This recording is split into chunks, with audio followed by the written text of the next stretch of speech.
Vamos a leer inicialmente en Hebreos capítulo 10, versículo 12. Hebreos 10, 12, vamos a tomar varios textos hoy porque vamos a hablar acerca de la resurrección de Cristo con alguna situación que tiene que ver con nuestra fe. Entonces Hebreos 10, 12 dice, pero Cristo, habiendo ofrecido una vez para siempre un solo sacrificio por los pecados, se ha sentado a la diestra de Dios. Repitamos el texto. Pero Cristo, habiendo ofrecido una vez para siempre un solo sacrificio por los pecados, se ha sentado a la diestra de Dios. Padre, es tu palabra y te rogamos que por misericordia hoy nos hables, porque si tú no hablas, nos iremos vacíos. Padre, ten misericordia, háblanos, habla a este siervo y habla a tu pueblo también. En el nombre de Jesús, amén. Amén. Hemos oído el mensaje de la resurrección de Cristo por muchos años. De hecho, la tradición ha sido muy fuerte últimamente, es que se viene perdiendo, ¿no? Pero quiero preguntarle, ¿qué impacto ha producido en usted lo que conoce como la resurrección del Señor? ¿Qué ha hecho esto en su vida? ¿Qué efecto ha producido la resurrección de Cristo en su mente? ¿Ha cambiado su mente? ¿Ha cambiado su modo de entender las cosas? ¿Ha cambiado su manera de hablar? ¿Ha cambiado su manera de tratar a los demás, incluso a quienes no le quieren? ¿Ha cambiado su comportamiento? ¿Ha cambiado su conducta? Es una pregunta múltiple para reflexionar. Y luego otra pregunta. ¿Usted hoy está seguro de en dónde vivirá la eternidad? Porque sabemos que aquí estamos de paso. A veces escuchamos que alguien dice, vea, no me hable de muerte porque no quiero hablar de la muerte. Y resulta que es como la única cosa que es inevitable aquí en la tierra. Entonces, ¿está seguro dónde va a estar en la eternidad? ¿Cómo ha cambiado su forma de adorar a Dios? ¿Y cómo esto ha producido que usted cambie o fortalezca su tiempo devocional con Dios? ¿Cómo marcó su vida creer que Cristo, Dios hecho hombre, vivió entre nosotros, como decía nuestro hermano Ricardo, murió y resucitó y se sentó a la diestra del Padre? ¿Qué le dice eso a usted como creyente? ¿Qué le dice eso a su fe? ¿Cómo eso ha afectado su fe? ¿Cómo ha transformado su fe? Repasemos un momento lo que creemos de la resurrección de Cristo y tal vez esto nos va a orientar un poco más para enfocarnos. Primero, creemos que Él resucitó, que está vivo y que está a la diestra del Padre, ¿cierto? El texto que leímos lo decía. Cristo, habiendo ofrecido una vez para siempre un solo sacrificio por los pecados, se ha sentado a la diestra del Padre. Eso lo creemos, ¿cierto? Creemos que Cristo fue sacrificio suficiente para redimirnos del pecado. ¿Sabe que a veces nos cuesta creer eso? Y nos cuesta creerlo porque estamos tan pendientes de sorprender a Dios con algo para que Dios se descreste con nosotros y diga, este sí es mi hijo. Cuando lo más sabio debiera ser, no tengo nada que ofrecerte, pero aquí estoy. No tengo nada que sea digno de tu pureza, de tu santidad, de tu justicia, pero aquí estoy, porque sé que Cristo hizo justicia en mi lugar. Segundo, creemos que somos perdonados por el sacrificio vicario de Cristo y que en Él tenemos seguridad de la salvación y la vida eterna. Cuando digo sacrificio vicario, quiere decir que Él tomó nuestro lugar. Y lo que nos pertenecía a nosotros, Él lo tomó. ¿Y qué nos pertenecía? El castigo. Y Él tomó nuestro castigo para evitar que fuésemos castigados. Eso lo creemos, ¿cierto? Bueno, es necesario que lo pongamos por obra. Que no lo pongamos en duda. con nuestras dudas. Muchas personas dicen ser cristianas, pero no creen esto. Celebran la resurrección de Jesús, pero creen que la seguridad del cielo o del infierno la determina su propia conducta, es decir, sus obras. ¿Se había puesto a reflexionar sobre eso? Que muchas personas, incluso nosotros, celebramos la resurrección de Cristo, pero estamos pensando que la seguridad del cielo o la seguridad del infierno depende de nuestras obras. Ahora, ¿es que a Dios no le interesa ver obras de justicia en nosotros? Sí, le interesa, claro que sí. Lo que tenemos que tener perfectamente claro es que mis obras no son suficientes para ser salvo. Que mis obras son el fruto de mi condición de salvo. Que cuando soy salvo, entonces se producen obras de justicia en mi nueva naturaleza de justificado. Si he sido declarado justo, si soy justificado, entonces hago obras de justicia.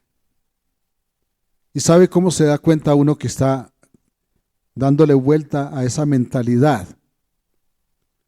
Cuando comienza a dolerle lo que hace mal. Cuando siente que obró mal y le dolió. Pero a veces pasamos por las circunstancias que son malas y como si nada. Y a veces incluso hay personas que dicen es que esto no tiene nada que ver con la fe. La fe allá y aquí mis negocios. Entonces uno escucha decir es que los aspectos gubernamentales no tienen nada que ver con la fe. Eso es falso. El que piensa así es el diablo. Hermanos, la vida nacional, su vida social, su vida económica, su vida laboral, su vida profesional, tiene todo que ver con la fe, porque si la cruz de Cristo no ha transformado su vida personal en todo aspecto, entonces no somos más que religiosos. Y la religiosidad, lo estuvimos estudiando hace unos domingos pasados, no es un estuche vacío que no sirve para nada. Entonces ese tipo de personas que celebran la resurrección pero están pensando en que son sus propias obras, es decir, su conducta, la que les da paz con Dios o les quita la paz.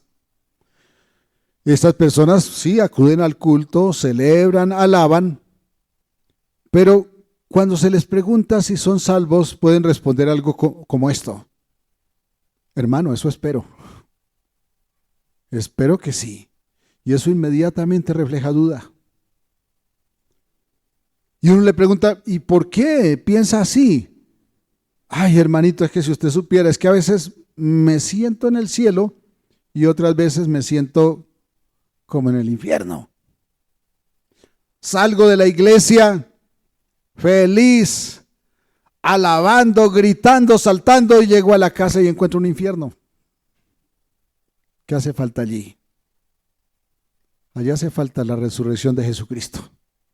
Hace falta el Cristo vivo, no solamente el Cristo crucificado, hace falta el Cristo vivo, el que se levantó victorioso. Porque si Él se levantó victorioso, yo puedo tener victoria. Si no tengo victoria, entonces no tengo al Cristo vivo. Veamos entonces qué más dice la Biblia. Efesios 1, 13 y 14. En él también vosotros, habiendo oído la palabra de verdad, el evangelio de vuestra salvación, y habiendo creído en él, fuisteis. ¿Alguien está siguiendo allí la lectura? ¿Qué dice allí? ¿Fuisteis qué?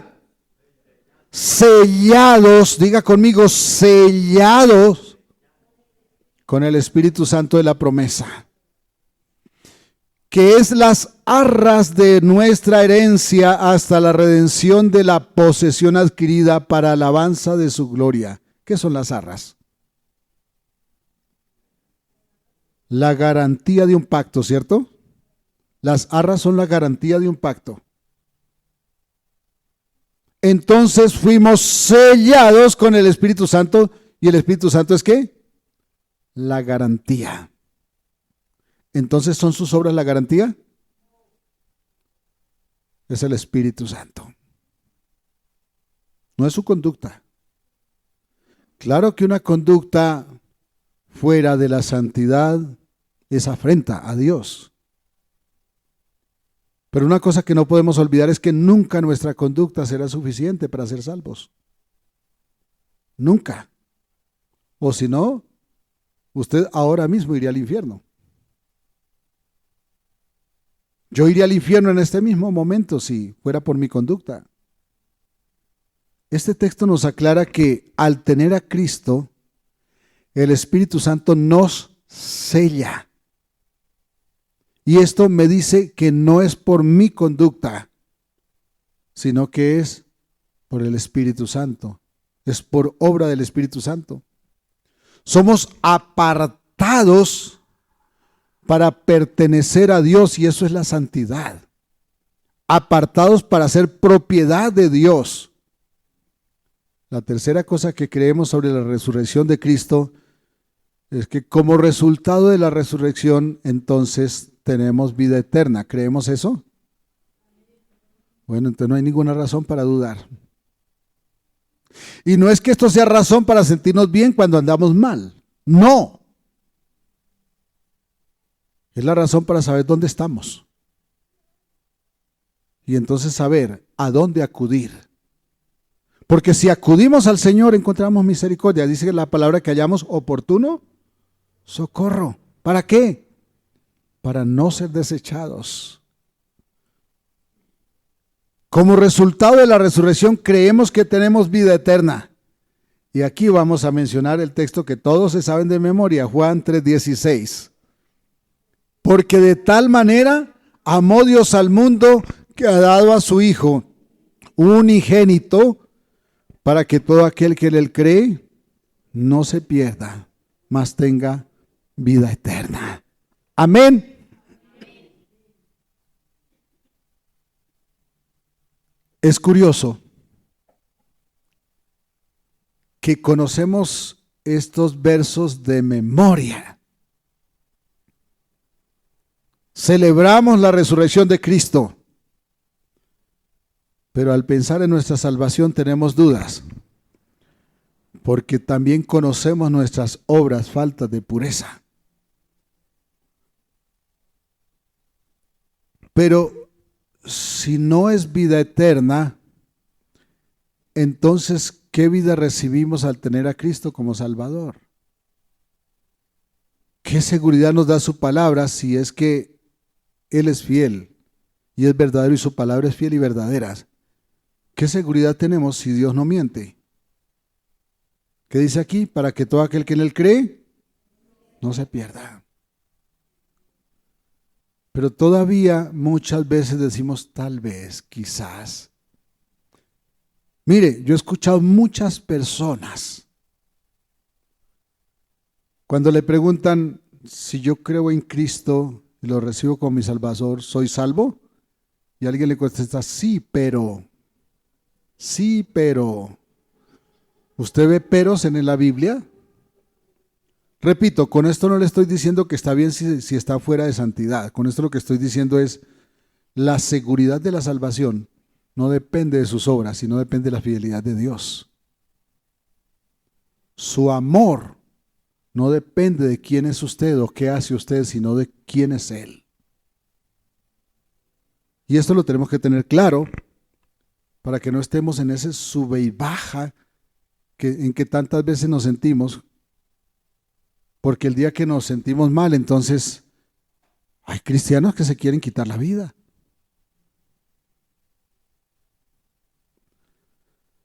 La Biblia contiene todas las respuestas a las preguntas sobre cómo vivir en santidad y tener la seguridad de la vida eterna en el cielo. Porque creemos y estamos seguros, porque quien habló fue Dios, quien prometió fue Dios, que si Cristo resucitó, nosotros también resucitaremos. Amén. Entonces leamos aquí en primera carta a los Corintios, capítulo 15, versículos 42 al 44. Primera Corintios 15, 42 al 44. Así también es la resurrección de los muertos. Se siembra en corrupción, resucitará en incorrupción. Se siembra en deshonra, resucitará en gloria. Se siembra en debilidad, resucitará en poder. Se siembra en cuerpo animal, resucitará cuerpo espiritual. Hay cuerpo animal y hay cuerpo espiritual. ¿Usted conoce su cuerpo animal? Yo sí. Ese que se pudre. El cuerpo espiritual no lo conozco todavía. Ese cuerpo lo recibiremos en la resurrección. Perdón, es que no estoy diciendo con esto que entonces usted y yo somos animales, no nos confundamos. Los científicos brutos que hoy han publicado han dicho que es que ellos son animales. Serán animales ellos porque yo no. Yo soy imagen de Dios, pero sí tenemos un cuerpo al estilo con las mismas células que los animales. Que eso no me define a mí, porque yo soy mucho más que un cuerpo mortal. Pero tenemos un cuerpo mortal. A eso lo llama la Biblia cuerpo animal. Muchas personas viven preocupadas por lucir bien. Y entonces trabajan duro y para comer bien, para tener su cuerpo bien, para tener con qué pagar un buen arreglo del cabello, para tener unos dientes bonitos, para comprar ropa fina, ropa bonita. Para nosotros, los hijos de Dios, hay un día en que todo eso desaparecerá. No habrá preocupación de nada porque Él mismo nos va a vestir de gloria. Se siembra imperfecto, viciado y se resucita perfecto. Esto viene en el paquete de la resurrección. Usted tiene que entender eso, hermano. En el paquete de la resurrección viene incluido que usted resucite en gloria. No viene una condición, sí, pero tal cosa. No, usted cree en el Señor, usted le ha recibido como Señor, usted ve que el Espíritu Santo está obrando en su vida. Ah, sí, pero es que ayer imagínese que se me salió la piedra y saqué la mano y se la metí al ladrón que me quería atracar. ¿Va a ir por eso al infierno? No. Tiene que arrepentirse. Y tiene que arrepentirse para que le vaya bien de aquí para adelante. Pero no es para que Dios lo salve, porque es que la razón de su salvación no fue que usted no le pegue al ladrón. La razón de su salvación es que Cristo murió para llevar sus pecados y llevar su culpa y librarle de toda culpa. Si usted lee la Biblia va a encontrar que eso es verdad y Dios no miente. Eso no me lo estoy inventando para que todo el mundo se vaya tranquilo. De hecho, no nos podemos ir tranquilos si sabemos que Dios ha hecho todo eso con nosotros. ¿Por qué? Porque entonces nos vamos pensando es con qué le voy a salir al Señor el día de hoy, si Él lo hizo todo por mí. No tengo nada para darle, pero aquí estoy. La Biblia deja una descripción muy amplia a nuestro entender acerca del cielo. O sea, la Biblia, digo a nuestro entender porque es que a nosotros no nos cabe el cielo en la cabeza. No lo podemos entender, pero la Biblia nos da a entender para que imaginemos el cielo. Y nos deja una descripción amplia de cómo es ese cielo para que nosotros entendamos algo. Por ejemplo, nos dice que habrán calles de oro, ¿cierto? Aquí hay un anillo de oro. ¿Ustedes creen que esto va a entrar al cielo? Esto no sirve para el cielo.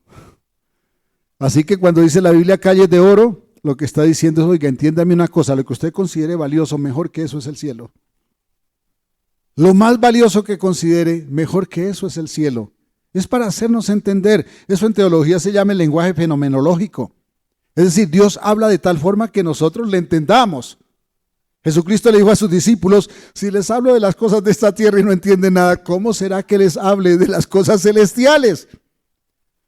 Si les estoy hablando de amar al prójimo y les queda grande, ¿cómo será que les diga que amen a Dios? A quien no han visto.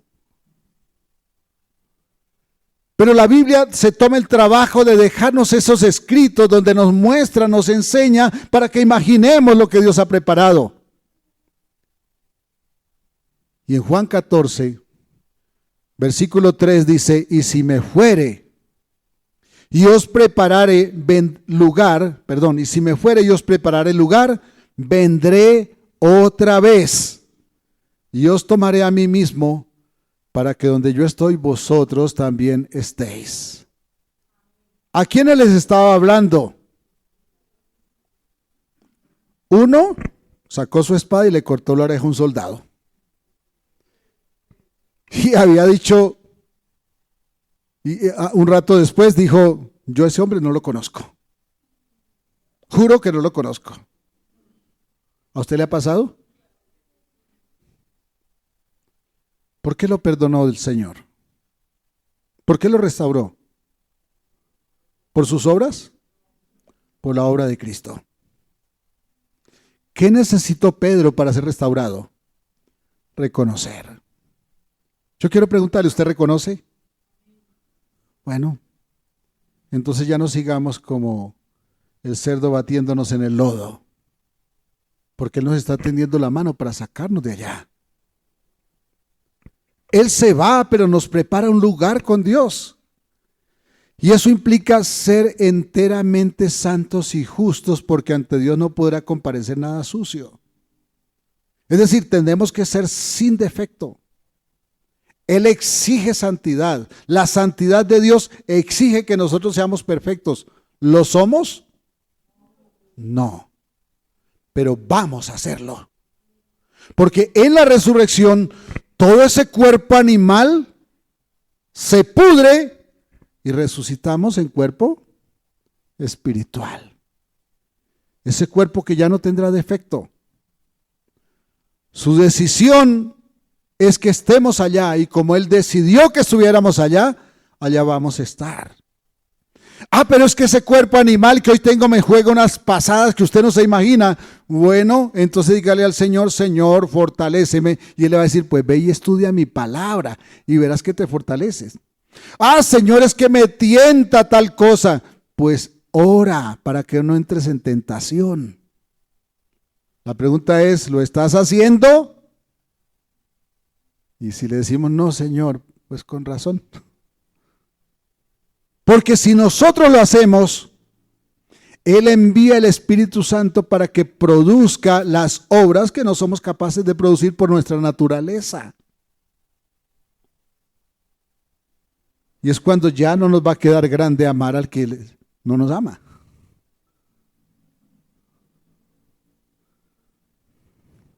Siempre me llamó la atención que mi esposa veía que estaban pegándole un ladrón y todo el mundo quería matarlo. Y ella dice, no, ya por favor, no le peguen más, pobrecito. Eso parece antisocial, ¿no? Pero eso es fundamento de fe.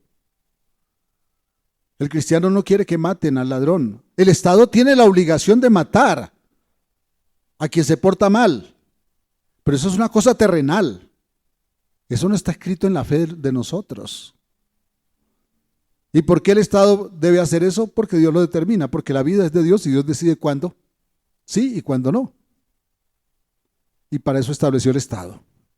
¿El Estado está cumpliendo con eso? No, mi presidente dijo que ellos necesitan era cariño y comprensión. De mí como pastor sí, pero el Estado necesita justicia. Es decir, pena de muerte. ¿Por qué él se equivoca él? Porque él no conoce a Dios. Por eso les he dicho hasta la saciedad. No crean en los hombres, porque no saben dónde están parados. Créanle a Dios, porque Él sí sabe dónde está parado. Él sí sabe dónde pone sus pies. Amén. Nuestra relación con Cristo es personal y debe ser íntima. Y no somos perfectos. El Señor lo sabe. Pero aún así podemos ser sus hijos y tener la seguridad de que resucitaremos. Ese es el efecto real de la resurrección de Cristo, que usted y yo también resucitaremos. Tal vez aquí haya alguien que no está todavía inscrito en el libro para resucitar. Bueno, hoy no se vaya de aquí sin tener esa seguridad, porque los templos también se llenan de personas que no están convertidas. Así que ese es un reto, ¿no? Aquí no estoy juzgando a nadie. Estoy echando la palabra sobre usted y sobre mí para que tengamos la conciencia de lo que nos toca esta mañana. ¿Alguien dice amén?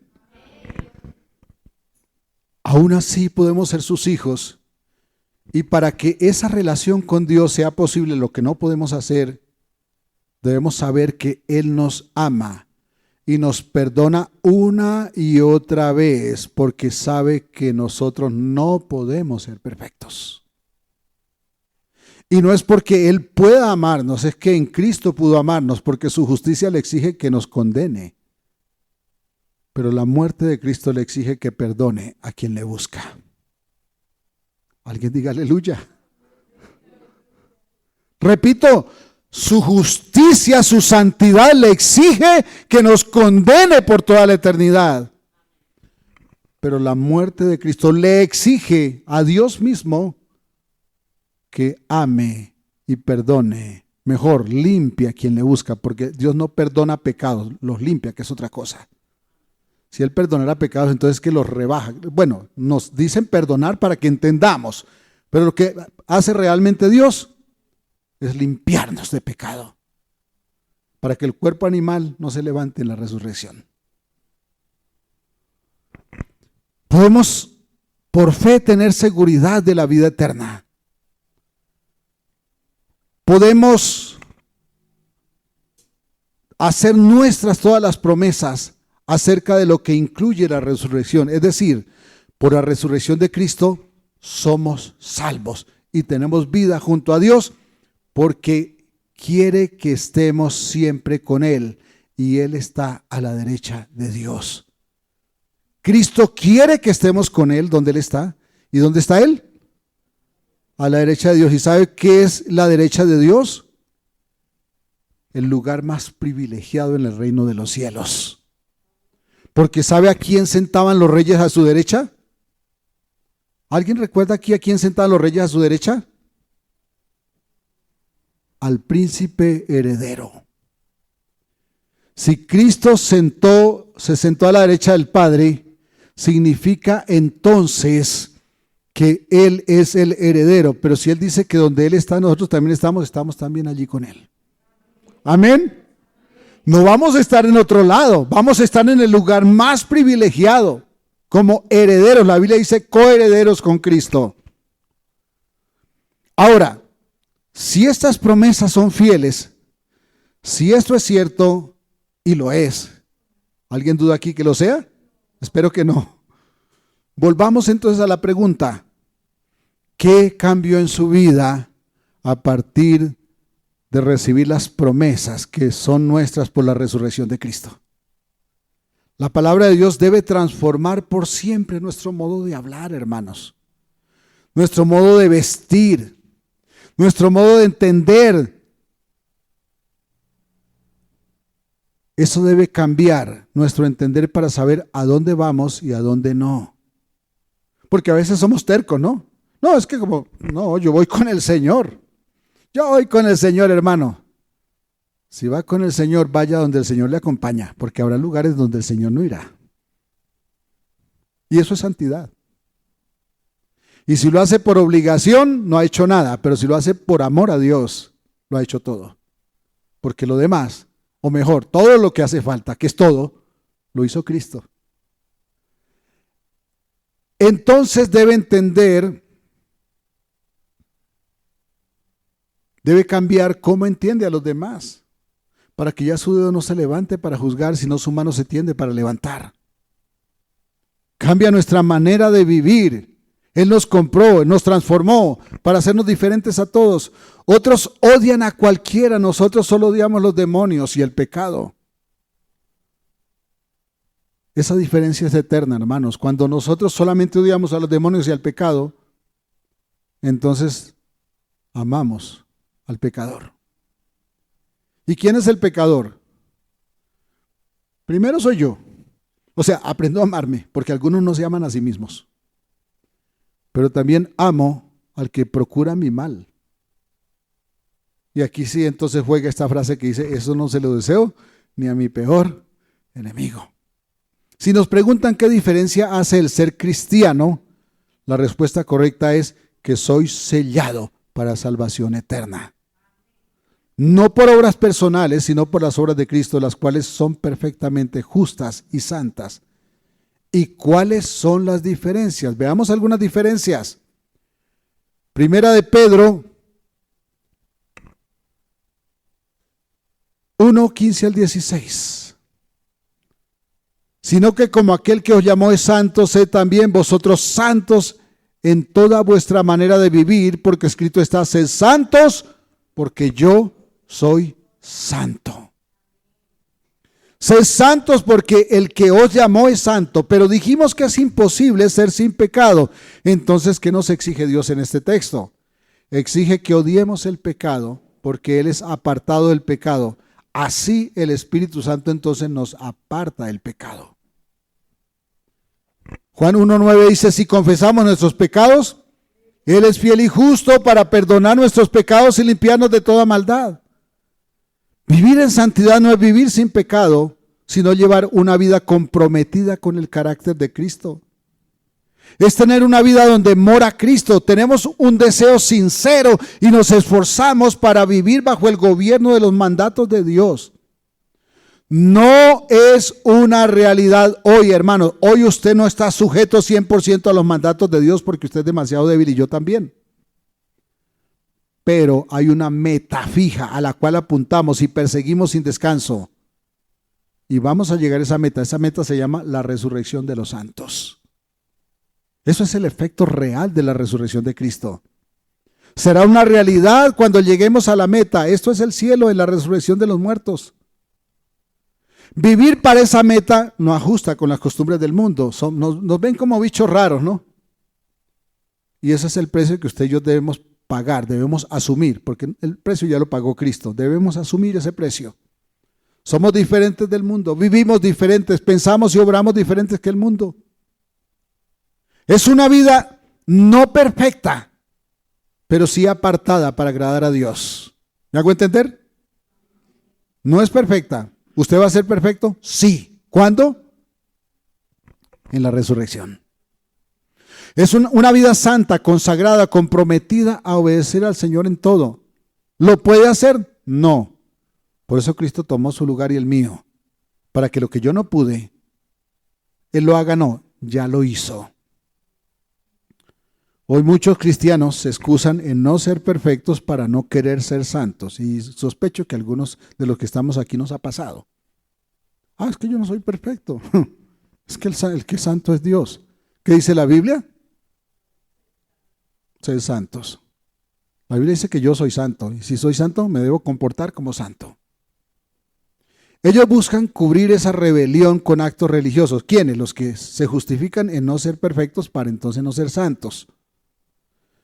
Entonces hacen actos religiosos, por ejemplo, el asistir al culto, lo cual pues lógicamente es santo, pero algunos no lo hacen santamente, lo hacen carnalmente, religiosamente solamente.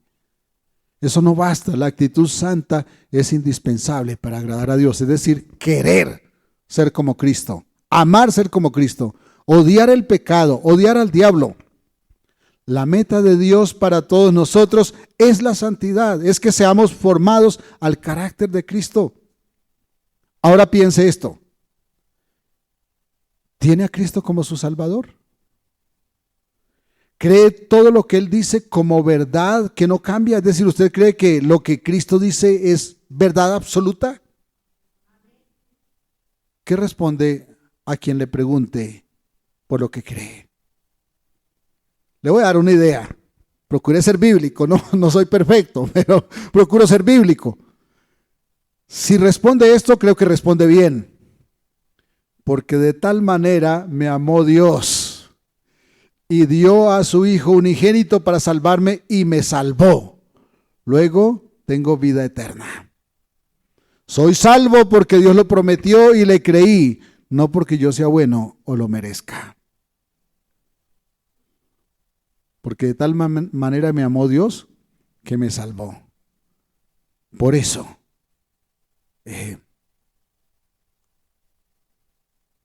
Es la respuesta que sugiero para quien le dice, ¿usted qué es lo que cree? Creo que Cristo me salvó. Creo que Dios me amó y me salvó. Lo que creemos sobre la resurrección de Cristo debe transformar nuestra vida entera. Entonces somos esa luz que Dios exige que seamos para los no creyentes. Somos un faro de la verdad para quien no tiene la salvación en Cristo. ¿Por qué somos luz para los demás? Porque ellos ven en nuestra vida lo que el Señor ha obrado. Ellos no lo han entendido, pero si lo decimos, verán el testimonio. Y si decimos y mostramos el testimonio de lo que vivimos, ellos entenderán. Debemos decir a los demás cómo tener paz con Dios y alcanzar la vida eterna en el cielo. ¿Dónde encontramos que decirles? La palabra de Dios. No es lo que imaginamos, es lo que dice la palabra de Dios. Quiero preguntarle, ¿usted enseña a otros cómo recibir lo que usted ya tiene? ¿Habla de su gozo, de su vida llena de esperanza, de su confianza en Dios? ¿O todavía tiene duda de lo que tiene? Imaginemos la reacción de los discípulos de Jesús cuando lo vieron resucitado y lo vieron ascender al cielo y les envió el poder del Espíritu Santo. No pudieron callar, hermanos. Gritaron al mundo que Cristo salva. ¿Y saben qué pasó? Alcanzaron a medio imperio romano para el cielo. ¿Cuándo alcanzaremos media Colombia? Cuando vivamos lo que vivían los apóstoles al ver al Cristo resucitado. La ascensión de Cristo y la venida del Espíritu Santo les confirmó con hechos lo que Él ya les había enseñado. La Biblia es la palabra de Dios, todo su contenido es la verdad. Todas las promesas que allí son verdaderas, que hay en la Biblia son verdaderas.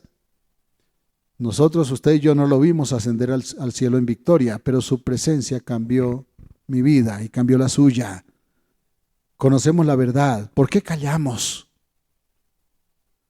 Debemos predicar. Si callamos, las piedras clamarán. Es nuestra obligación hacerlo. Es el servicio que debemos hacer al Señor. Predicar. Su seguridad no está en sus obras, no está en su conducta, sino en la presencia del Espíritu Santo que Él hizo morar en nosotros. Estamos sellados y nos facultó para compartir esas buenas nuevas. Marcos 16, 15 al 16. Creo que todos lo saben de memoria. Y les dijo: id por todo el mundo y predicad el evangelio a toda criatura. El que creyere y fuere bautizado será salvo, mas el que no creyere será condenado. A propósito, ayer celebramos el bautizo de nuestros hermanos Juan Camilo y Jimena. Qué bendición tenerlos también hoy, contarlos. No están hoy con nosotros, pero ayer celebramos su bautizo. Dios lo dio todo por usted y se lo dio todo también. O sea, dio a su hijo por usted y también le dio lo que usted no podía tener en su hijo. Y usted comparte este regalo a otros, o no lo está haciendo, no está compartiendo ese regalo, tal vez ni siquiera los de su casa. Hoy no vinimos a oír un mensaje bonito sobre la resurrección, hermanos. Vinimos a entender nuestra responsabilidad con ese mensaje. El mundo necesita oír el verdadero evangelio. Usted rindió su vida a Cristo, eso incluye obedecer sus mandatos. Id y predicad el evangelio a toda criatura. Cuando dice a toda criatura, incluye a sus enemigos. Usted conoce a quien necesita este mensaje. Usted sabe a alguien que lo necesita. Tal vez los de su propia casa. Unos nos van a rechazar, sí, pero a otros vamos a salvar. Bueno, no lo salvamos nosotros, pero el mensaje que llevamos lo salva. Su deber, mi deber es compartir. Es que a mí no me escuchan. Deje la responsabilidad de tocarlos al Señor, porque esa responsabilidad es del Señor, esa no es suya. Usted haga lo que el Señor le mandó a hacer y Dios verá qué hace con ese mensaje. Y deje la responsabilidad de aceptar o rechazar a ellos. No los juzgue si rechazan o no rechazan. Déjelos a ellos, es su responsabilidad, recibir o rechazar. Ahora, si está aquí y no ha rendido su vida a Cristo, pues le invito también a que hoy venga para que el Señor cambie su vida. ¿Qué tal si nos ponemos de pie un momento?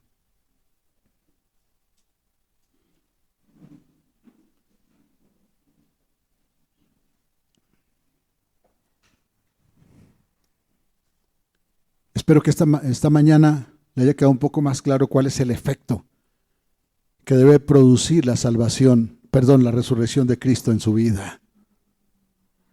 Es su seguridad de que usted también va a resucitar, de que está sellado para el cielo y que, como dijo Jesús, nada ni nadie me los va a arrebatar de mi mano.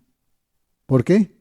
Porque Él tomó el control sobre todo sus enemigos, gobierna Y si Él gobierna, nadie le discute.